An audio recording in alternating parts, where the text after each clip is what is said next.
بسم اللہ الرحمن الرحیم الحمد للہ رب العالمین وبہ نستعین وصلی اللہ وسلم علی سید الانبیاء والمرسلین وعلی آلہ واصحابہ اجمعین ومن تبعہم بإحسان الی یوم الدین اما بعد۔ آج کا جو درس ہے امام بخاری رحمہ اللہ کی الجامع الصحیح سے متعلق ہے۔ میں آپ کو اس سے پہلے بتایا تھا کہ اہل علم خصوصاً امام بخاری رحمہ اللہ کی الجامع الصحیح سے متعلق اس بات پر زور دیتے ہیں کہ الجامع الصحیح کو بہتر سے بہتر انداز میں پڑھنے کے لیے ضروری ہے کہ 3 علوم کو اچھے سے پڑھا جائے۔ ایک علوم الحدیث کو، علوم الحدیث بصفہ عامہ، یعنی علوم الحدیث کو جتنے بہتر انداز میں پڑھیں گی الجامع الصحیح للامام البخاری سمجھنے میں اتنی آسانی ہوگی۔ نمبر 2، خود امام بخاری رحمہ اللہ کے الجامع الصحیح، کیونکہ یہ خود علوم کا مجموعہ، اس کی اسانید سے متعلق، اس کے تراجم ابواب سے متعلق اس پر جو کام کیا گیا ہے وہ خود ایک علم حدیث کا ایک بڑا مجموعہ ہے۔ وہ علوم الحدیث کا ایک حصہ یہ ضرور ہے، لیکن اپنے آپ میں ایک بہت سے علوم کا مجموعہ ہے یہ الجامع الصحیح۔ اور تیسری چیز بذات خود ترجمۃ الامام البخاری، امام بخاری رحمہ اللہ کی سیرت بے حد ضروری ہے۔ تو امام بخاری رحمہ اللہ کے جو الجامع الصحیح کی جو میں نے بات کی ہے، ایک حدیث پڑھنے کی بجائے میں آپ کو الجامع الصحیح کے تعارف کا ایک حصہ آپ کے سامنے رکھ رہا ہوں۔ جیسے کہ میں نے کہا کہ الجامع الصحیح کو سمجھنے کے لیے 3 علوم میں سے ایک علم خود صحیح البخاری کا تعارف۔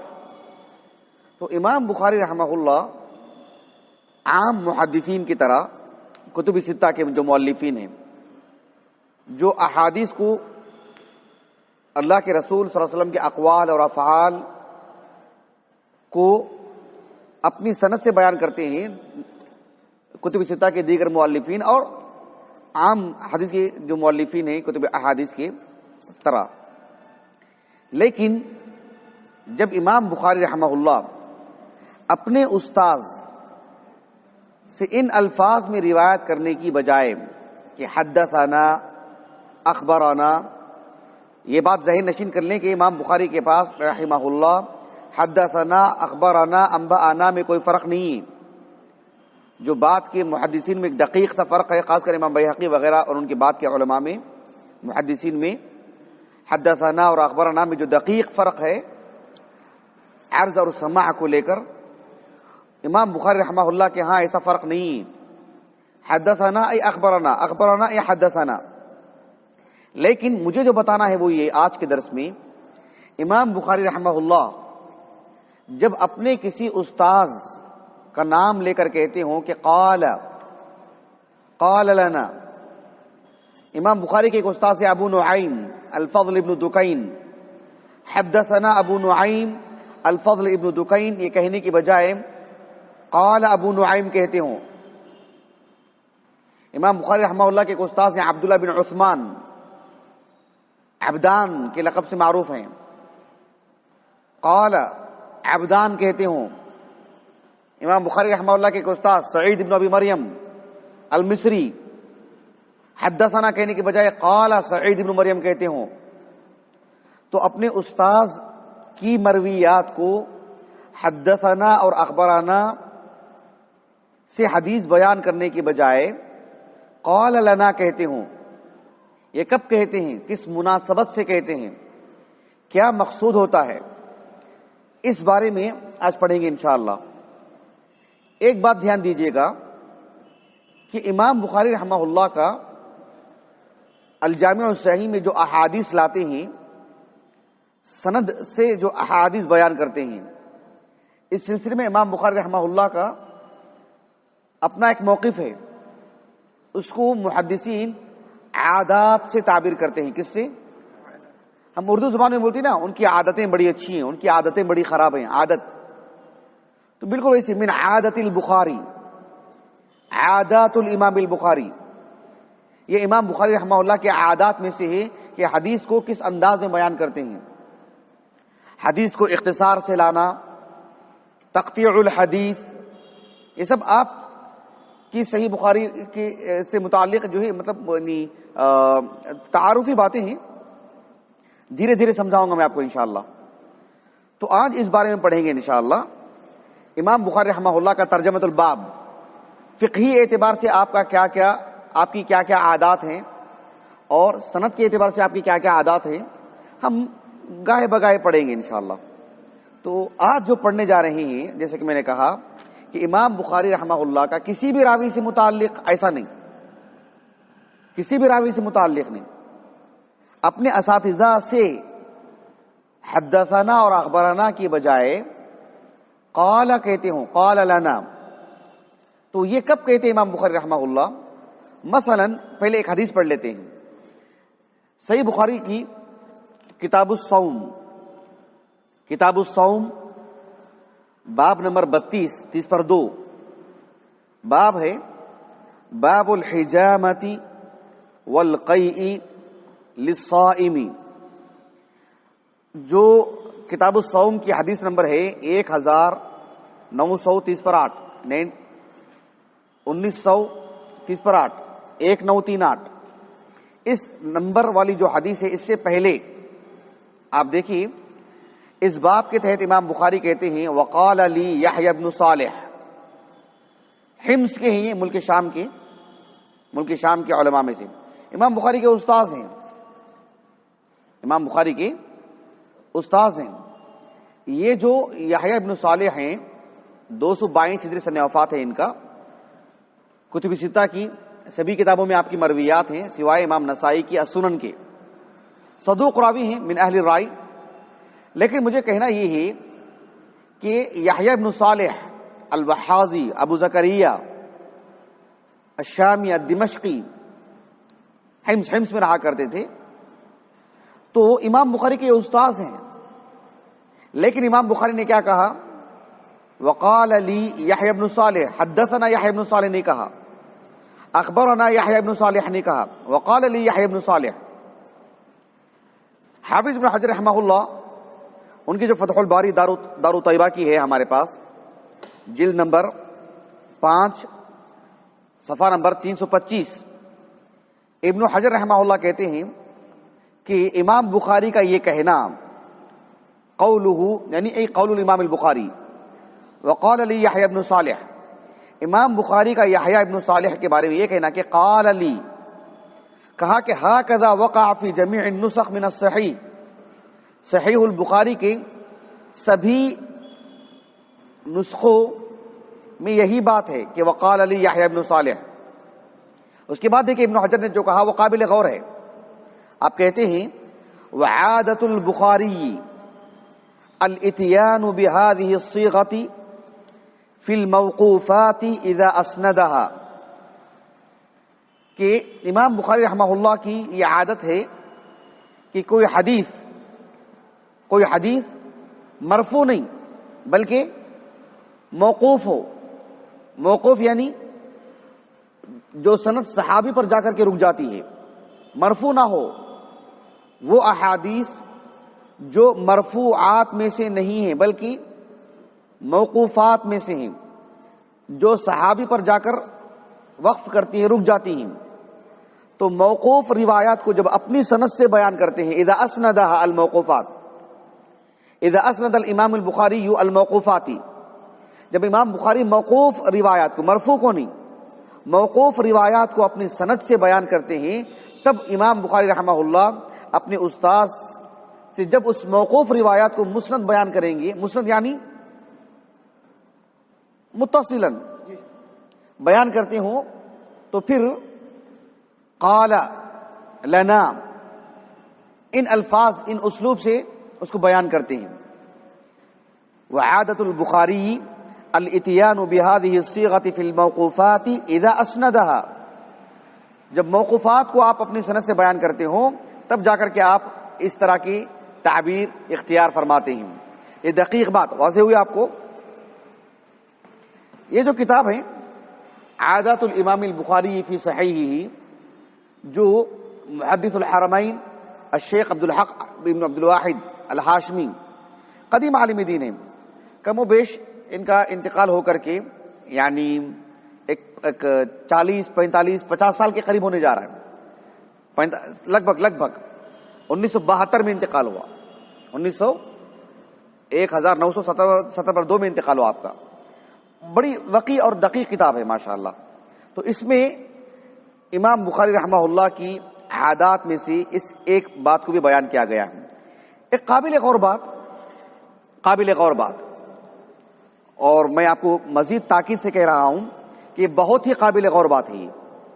امام بخاری رحمہ اللہ نے اپنی الجامع الصحیح کی کتاب النکاح میں ایک حدیث مبارکہ لائے ہیں، کتاب النکاح، اور اس میں باب قائم کیا آپ نے، باب ما یحل من النساء وما یحرم.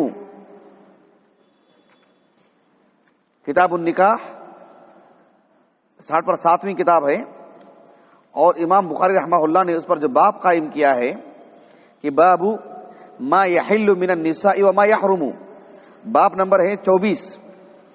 اس میں امام بخاری رحمہ اللہ نے جو یعنی خواتین عورتوں میں سے ایک مرد کے لیے کون محرم ہوتے ہیں اور کون نامحرم، کون اس کے لیے حلال ہیں شادی کے لیے اور کون کن کا رشتہ بطور شادی کے حرام ہو جاتا ہے.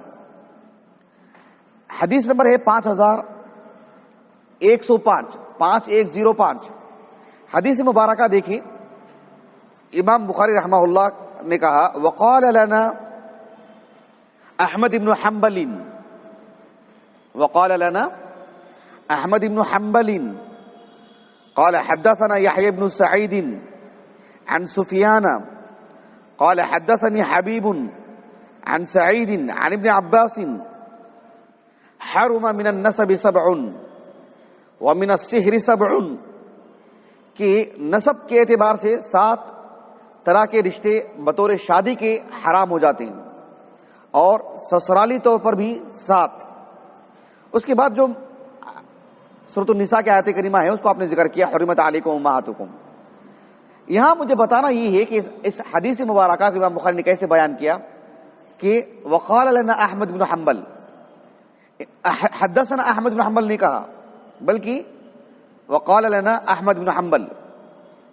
اس حدیث مبارکہ کی سند کی شرح کرتے ہوئے حافظ بن حجر رحمہ اللہ نے فتح الباری کی جلد نمبر 11 اور صفحہ نمبر 309 پر 6 ابن حجر نے کہا رحمہ اللہ کہ امام بخاری رحمہ اللہ کا یہ کہنا وقال لنا احمد بن حنبل، کہا کہ ھذا فيما قيل اخذه المصنف عن الامام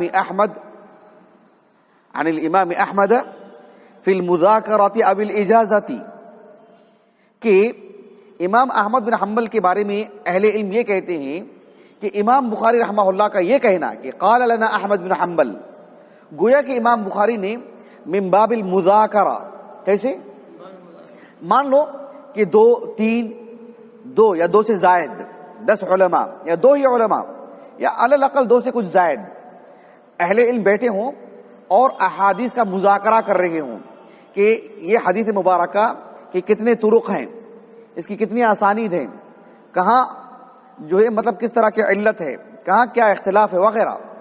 اس مذاکرے کے دوران امام بخاری رحمہ اللہ نے اس حدیث کو امام احمد بن حنبل رحمہ اللہ سے اخذ کیا، حدیث لیا آپ نے. تو گویا کہ حدیث لینے کا استاد سے جو عام طریق ہوتا ہے اس سے ایک جدا ہے، من باب المذاکرہ آپ نے لیا ہے، اس جانب دقیق اشارہ ہے کہ قال لنا احمد بن حنبل. یہ کچھ اہل علم نے کہا، سمجھ رہے اس بات کو. بعض اہل علم نے کہا کہ نہیں، یہ اس وقت امام بخاری کہتے ہیں رحمہ اللہ جب آپ حدیث کو ایک تلمیذ کی طرح جو پڑھ کر کے سناتے ہوں اپنے استاذ کو احادیث، یا استاذ پڑھتا ہے تو آپ لیتے ہوں جسے سماع کہتے ہیں، وہ طریق نہیں بلکہ الاجازہ. یعنی گویا کہ ایک محدث اپنے تلمیذ کو سند دے رہے ہیں کہ آپ میری مرویات بیان کر سکتے ہیں.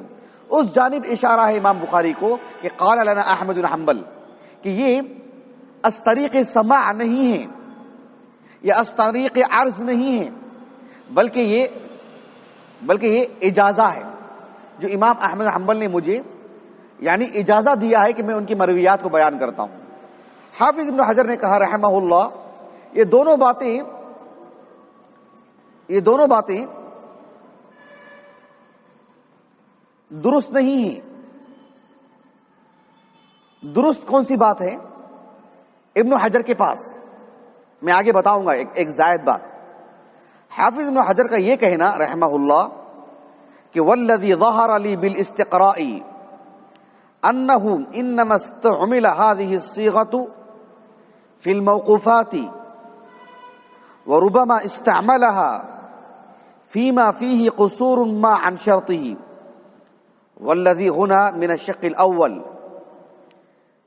ابن حجر کہتے ہیں میں نے الجامع الصحیح، اور ابن حجر کا صحیح بخاری کا احاطہ کرنا، استقراء کرنا، امام بخاری کے اصول اور ضوابط کو استخراج کرنے میں جو مہارت تامہ، جو درک ابن حجر کو ہے وہ دنیا اس کو جانتی ہے. تو ابن حجر رحمہ اللہ یہ کہہ رہے ہیں کہ صحیح بخاری کا استقراء، استیعاب، یعنی اس کا مکمل احاطہ، علمی اعتبار سے اس کے سارے فنون سے اچھی طرح واقفیت، بار بار کی نظر سے میرا مطالعہ، میرا نتیجہ یہ ہے ابن حجر کے الفاظ میں کہ امام بخاری رحمہ اللہ اپنے استاذ سے روایت لیتے ہوئے قال لنا کی تعبیر اسی وقت اختیار کرتے ہوں جب وہ حدیث موقوف ہو. وہ حدیث کیا ہو؟ مثلا ابھی کتاب الصوم کی ہم نے حدیث پڑھا. آپ کتاب الصوم کی جو حدیث میں نے آپ کو بھی بتایا ہے، باب الحجامۃ والقیل الصائم، قال لنا یحییٰ بن صالح، آپ وہ حدیث اٹھا کر کے دیکھیے، وہ حدیث موقوف ہے ابن عمر پر. بات واضح ہوگی آپ کو. اور یہ جو حدیث امام احمد بن حنبل کے طریق سے لائے ہیں کتاب النکاح میں، آپ دیکھیں وقال لنا احمد بن حنبل قال حدثنا يحيى بن سعيد عن سفيان قال حدثني حبيب عن سعيد بن جبير عن ابن عباس حرم من النسب 7. یہ حدیث صحابی کہہ سکتے ہیں؟ صحابی کی بات ہو سکتی ہے؟ نہیں. کون سا رشتہ حلال، کون سا رشتہ حرام، یہ اللہ کے رسول ہی کہہ سکتے ہیں وحی کی روشنی میں. لیکن ابن عباس نے اللہ کے رسول کا نام نہیں لیا صلی اللہ علیہ وسلم. دیگر طرق سے یہ حدیث مرفوع ہوتی ہے، لیکن یہاں کیا ہے؟ موقوف. تو امام بخاری رحمہ اللہ نے حدیث کو کس انداز میں پیش کیا؟ قال لنا احمد بن حنبل. اچھی طرح بات واضح ہوگی آپ کو. لیکن ایک زائد بات بھی جو سمجھنے کی ہے وہ یہ کہ امام بخاری رحمہ اللہ اپنے الجامع الصحیح میں جہاں بھی اپنے اساتذہ کی روایات لاتے ہیں، میں نے تو 50 مرتبہ نشاندہی کی آپ کو، اس کے بعد بھی آپ غور کریں اور اس کو ایکجا کریں. میں نے ایکجا نہیں کیا تھا اب تک، اب میں ایکجا کرنا شروع کیا ہوں تاکہ آنے والے لوگوں کے لیے کام آئے انشاءاللہ، اور اس کا ہم دراسہ بھی کریں گے انشاءاللہ. تو ایسے میں امام بخاری رحمہ اللہ کا اپنے اساتذہ کی مرویات کو الجامع الصحیح میں جب بھی قال لنا کہتے ہوں تو وہ حدیث موقوف ہی ہو سندن، ضروری نہیں ہے. ابن حجر کا یہ کہنا رحمہ اللہ کہ یا تو وہ موقوف ہوگی یا تو وہ وربما استعملها فيما فيه قصور ما عن شرطی، یا تو امام بخاری رحمہ اللہ کی شرط پر جو آپ کا جو معیار ہے، جس معیار پر آپ اپنی الجامع الصحیح میں حدیث کو داخل کرتے ہیں، اس شرط میں تھوڑا سا قصور ہو تو پھر اس روایت کو تو لاتے ہیں من باب الفائدہ، لیکن تعبیر ہوتی ہے قال لنا. یہ بات بڑی دقیق ہے. کیوں؟ اس لیے کہ امام بخاری رحمہ اللہ کی وہ اساتذہ کی وہ ساری مرویات جس میں قال لنا سے حدیث لاتے ہوں وہ موقوف ہی ہونا ضروری نہیں، مرفوع بھی ہوتی ہے. لیکن بہت ممکن ہو وہاں ایک گنا قصور ہو، مثلا اس میں کسی طرح کی صراحت نہ ہو سماع کی، یا ممکن ہو کہ وہ حدیث امام بخاری رحمہ اللہ کو موصولاً تو معلوم ہے لیکن آپ کے اس معیار پر نہیں تھی جسے آپ نے نہیں لائے ہیں. مرفوع آپ کی شرط پر نہیں تھی جسے نہیں لائے ہیں تو آپ نے ایک قدم نیچے اتر کر کے لائے اس کو. مرفوع ہے، سندن بھی صحیح ہے لیکن اصح نہیں ہے. امام بخاری کے وہ اس معیار پر نہیں ہے. جو حدیث عام طور پر صحیح ہوتی ہے اس سے اعلیٰ معیار ہے نا امام بخاری کا. تو حدیث کا صحیح ہونا الگ ہے، صحیح بخاری کے معیار پر شرط پر اس سند کا معیار اترنا وہ الگ ہے نا. تو اس بنیاد پر بھی یہ تعبیر ہوتی ہے. یہ نقطہ واضح ہوا. مثلا میں آپ کو 2-3 مثالیں دیتا ہوں واجبات کے طور پر، آپ جا کر کے دیکھیے گا. کتاب الوضو، صحیح بخاری کی کتاب الوضو باب ہے، باب اذا شرب الكلب فی اناء احدکم فلیغسلہ 7. حدیث نمبر 170 پر 4. امام بخاری کے استاد احمد ابن شبیب بصری، وہ اپنے والد سے روایت کرتے ہیں، شبیب ابن سعید ابو سعید سے. آپ ضرور دیکھیے گا اس روایت کو. اسی طرح کتاب الصلاح حدیث نمبر 309 پر 3. کتاب الاستسقاء باب الدعاء فی الاستسقاء قائما حدیث نمبر 1022. کتاب الحج باب ما جاء فی زمزم حدیث نمبر 1630 پر 6. 4 ہی نہیں ہیں، میں نے 4 مثالیں دی ہیں آپ کو، آپ ضرور دیکھیے گا جا کر. من باب الفائدہ ایک اور بات آپ کو بتا دیتا ہوں. چلیے انشاءاللہ وہ بات میں آپ کو کل بتاتا ہوں. انشاءاللہ میں سمجھتا ہوں اتنی بات کافی ہے، ورنہ اگر میں دیگر بات بتاؤں، ایک اور بات بتانے جا رہا تھا وہ بتاؤں تو خلط ملط ہو جائے گا. یہ بات کافی انشاءاللہ. تو امام بخاری کی الجامع الصحیح میں جہاں بھی اس طرح کی روایات آتے ہوں، جہاں امام بخاری اپنے اساتذہ سے اوپر ہوں تو پھر وہ معلق روایت ہے. اپنی اساتذہ کی روایات کو قال لنا سے تعبیر کرتے ہوں تو اس میں یہ مقصود ہوتا ہے یا تو وہ حدیث سندن موقوف ہے یا وہ حدیث امام بخاری رحمہ اللہ کا جو بلند معیار ہے اس سلسلے میں آپ کی جو شروط ہیں اس میں کچھ قصور ہوتا ہے، تب جا کر کے یہ تعبیر اختیار فرماتے ہیں. واللہ اعلم. سبحانک اللہم و بحمدک اشہد ان لا الہ الا انت استغفرک و اتوب الیک.